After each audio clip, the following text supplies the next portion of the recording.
मेरठ शहर की तंग गलियों में एक घर था जहां प्यार, विश्वास और रिश्तों की डोर उलझ कर रह गई थी।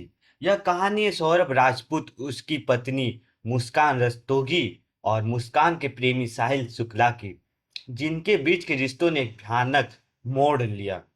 कहानी की शुरुआत होती साल 2016 में। सौरभ राजपूत ने अपने परिवार के विरोध के बावजूद मुस्कान रस्तोगी से प्रेम विवाह किया। सौरभ मर्चेंट नेवी में कार्यरत थे और लंदन में नौकरी करते थे। शादी के बाद मुस्कान और सौरभ की एक बेटी हुई जिसका नाम पीयू था। सौरभ की अनुपस्थिति में मुस्कान और साहिल शुक्ला के बीच नजदीकियां बढ़ने लगी। साहिल मुस्कान का बचपन का दोस्त था और दोनों कक्षा 8 में साथ में पढ़ते थे। सौरभ को जब मुस्कान और साहिल के संबंधों के बारे में पता चला तो उन्होंने 2021 में तलाक की प्रक्रिया शुरू की।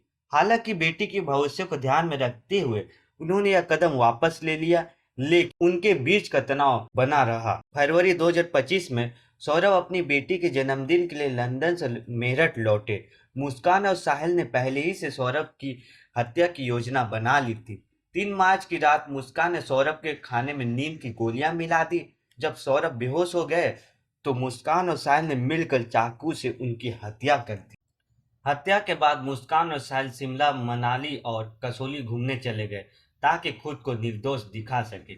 लेकिन सौरभ के गुमशुदगी की रिपोर्ट दर्ज होने के बाद पुलिस ने जांच शुरू की। पुलिस ने मुस्कान और साहिल से पूछताछ की जिसमें उन्होंने अपना अपराध कबूल कर लिया। पुलिस ने ड्रम को काट कर सौरभ के शव को बरामद किया। सौरभ के परिवार और पड़ोसियों के लिए यह घटना एक बड़े सदमे के रूप में आई।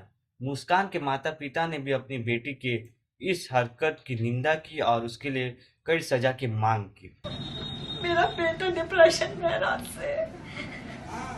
उस बच्चे के लिए, सौरभ के लिए, शोभी के लिए नहीं। भगवान सच में उसके साथ बहुत बुरा करे, बहुत बुरा। मुझे पता है उसने बहुत गलत काम करे और भगवान उसके साथ भी उससे दुगना गलत करे। और जस्टिस चाहती हूँ उसे फांसी मिले। यह कहानी हमें सिखाती है कि प्यार और विश्वास के साथ खेलना कितना खतरनाक हो सकता है।